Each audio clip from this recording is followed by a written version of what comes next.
तो hello guys, स्वागत है मेरी एक और वीडियो में। तो गाइस आज की वीडियो में हिंदी का प्रैक्टिस सेट नंबर 5, हिंदी का प्रैक्टिस सेट नंबर 5, ठीक है।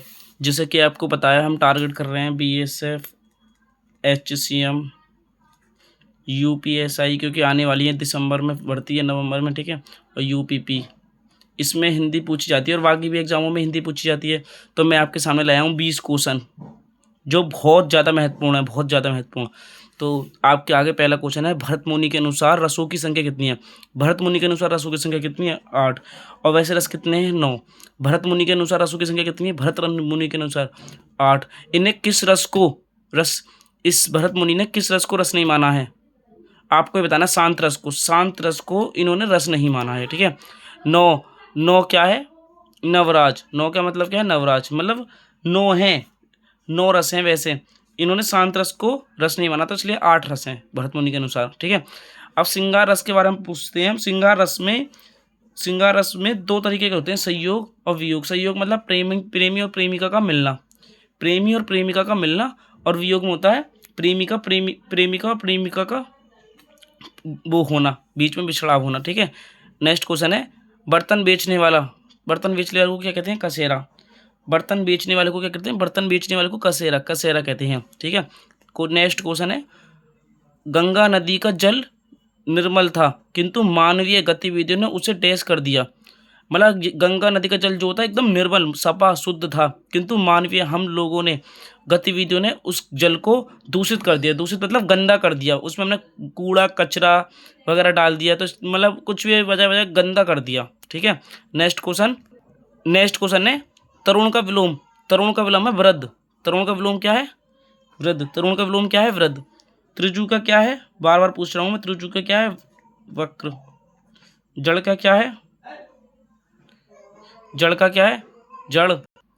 जड़ का क्या है? जड़ का है चेतन। आयत का नियत, ठीक है। ये कुछ ज़्यादा इंपॉर्टेंट हैं, जैसे कि अभी तो बहुत है, बहिरंग, अतिरंग, ठीक है। ये कुछ विलोम शब्द तो बहुत ज़्यादा इंपॉर्टेंट है। विलोम शब्द तो आप रेगुलर 20 या 30 विलोम शब्द तो याद करते रहो, ठीक है। नेक्स्ट क्वेश्चन है, नेत्री शब्द का पुल्लिंग। नेत्री शब्द का पुल्लिंग क्या है? नेता। नेत्री शब्द का पुल्लिंग क्या है? नेता। नेत्री शब्द का पुल्लिंग क्या है? नेता। नेता है, ठीक है। और बहुत आएंगे पुल्लिंग शब्द, ठीक है, जब, ठीक है। और शब्द, नेक्स्ट क्वेश्चन, शब्द के जिस रूप से एक या अनेक का बोध होता है उसे वचन कहते हैं। वचन कहते हैं। वचन में कई प्रकार के होते हैं? वचन 2 प्रकार के होते हैं। इसमें क्या होता है? एक वचन और दूसरा होता है बहुवचन, ठीक है।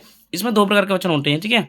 7वां है, काल के कितने भेद हैं? काल कितने प्रकार के होते हैं? 3 प्रकार के। काल कितने प्रकार के होते हैं? काल 3 प्रकार के, ठीक है। एक होता है भूतकाल, एक होता है वर्तमान काल, और एक होता है भविष्य काल। भूतकाल उसे कहते हैं जो बीत गया, वर्तमान काल उसे कहते हैं जो चल रहा है, भविष्य काल उसे कहते हैं जो आने वाला है, आने वाला कल, ठीक है। नेक्स्ट क्वेश्चन है, त्रिवेदी कैसा शब्द है? त्रिवेदी एक तत्सम शब्द है। त्रिवेदी, त्रिवेदी कैसा शब्द है? त्रिवेदी कैसा शब्द है? एक तत्सम शब्द है। त्रिवेदी कैसा शब्द है? तत्सम शब्द, ठीक है। और नेक्स्ट क्वेश्चन है, अरे बारिश आ गई। अरे बारिश आ गई, तो इसमें कौन सा शब्द आएगा? अरे वाह।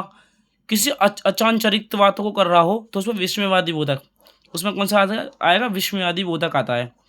अरे वाह, अरे कल तो वो आएंगी, अरे कल बारिश आएगी, तो इसमें विस्मयादि बोधक आएगी। अरे वाह, ठीक है। जिसमें अचंचक्रित बात हो रही हो उसमें है विस्मयवादक बोधक कहते हैं, ठीक है। नेक्स्ट क्वेश्चन है, आधार शब्द में विशेषण बनेगा। आधार में शब्द बनेगा आदरणीय। आधार शब्द का विशेषण क्या बनेगा? आदरणीय, ठीक है। 11वां क्वेश्चन है, भाववाचक संख्या छूटिए, वो छाटिए। भाववाचक संख्या, आपको 4 विकल्प दे रखे होंगे, उसमें से आपको एक छाटना है। तो करुणा एक भाववाचक है। करुणा कितनी? करुणा हमें क्या पता, तो करुणा एक भाववाचक संख्या है, ठीक है। 12वां है, संज्ञा के स्थान पर। संज्ञा के स्थान पर प्रयुक्त होने वाले शब्द को क्या कहते हैं? सर्वनाम कहते हैं। संज्ञा के स्थान पर प्रयुक्त होने वाले शब्द को सर्वनाम कहते हैं, ठीक है। और संज्ञा और सर्वनाम की विशेषता वाले शब्द को विशेषण कहते हैं, ठीक है। ये याद रखना है आपको। काम का ना बताने वाले शब्द को क्या कहते हैं? काम का नाम बताने वाले शब्द को, काम का नाम बताने वाले शब्द को क्या कहते हैं? क्रिया। क्रिया कहते हैं, ठीक है। राम ने रावण को अत्यंत मार डाला। इस वाक्य में कौन सा कारक है? कर्म। कोई कर्ता ने कर्म को, कर्म कारक है, ठीक है। नेक्स्ट है 15 क्वेश्चन, अनुज शब्द को स्त्रीलिंग वाचक बनाने के लिए आप प्रत्यय करेंगे अनुजा। स्त्रीलिंग वाचक बनाने के लिए अनुजा करेंगे, अनुजा, ठीक है। और अन्विति में मेल है अनु ए धन इति, अनु ए धन इति में मेल है अनुइति। एक क्वेश्चन इम्पोर्टेंट है ये वाला, ठीक है। समाज शब्द का अर्थ है संक्षेप, समाज का मतलब संक्षेप करना, समाज का मतलब संक्षेप करना, ठीक है। नेक्स्ट क्वेश्चन है 19वां, अमृत का पर्यायवाची क्या है? अमृत का पर्यायवाची क्या है? अमृत का पर्यायवाची अमीवा है, पीयूष, सुधा, सोम, अमी, ठीक है। ये जो शब्द हैं ये पर्यायवाची हैं। अमृत का पर्यायवाची कैसे? अमिया, पीयूष, सुधा, सोमरस, सोम, अमी, ठीक है। ये पीयूष ज़्यादा इंपॉर्टेंट, ठीक है, अमृत का पर्यायवाची। अब नेक्स्ट क्वेश्चन है 20वां, रसों के कितने अंग होते हैं? रस के 4 अंग होते हैं, स्थायी भाव, अनुभाव, विभाव और संचारी। स्थायी भाव, अनुभाव, विभाव और संचारी। रसों के अंदर भेद कितने 9 हैं, कौन कौन सा? शांत रस, करुण रस, तृतीय रस। इनके ऊपर एक पूरी वीडियो बनाऊंगा कि रस कैसे आते हैं, रस कैसे क्वेश्चन होते हैं, रस के कैसे कैसे क्वेश्चन पूछे जाते हैं एग्जामों में, ऑलरेडी एग्जामों में। तो गाइस हमारे 20 क्वेश्चन हो चुके हैं कंप्लीट, और इन 20 क्वेश्चनों का पीछे से रिवीजन करते रहें, और जो पीछे प्रैक्टिस सेट कराएं उनका रिवीजन करते रहें। वीडियो पसंद आई तो लाइक करें, वीडियो पसंद आई तो कमेंट करें, और चैनल को सब्सक्राइब करें।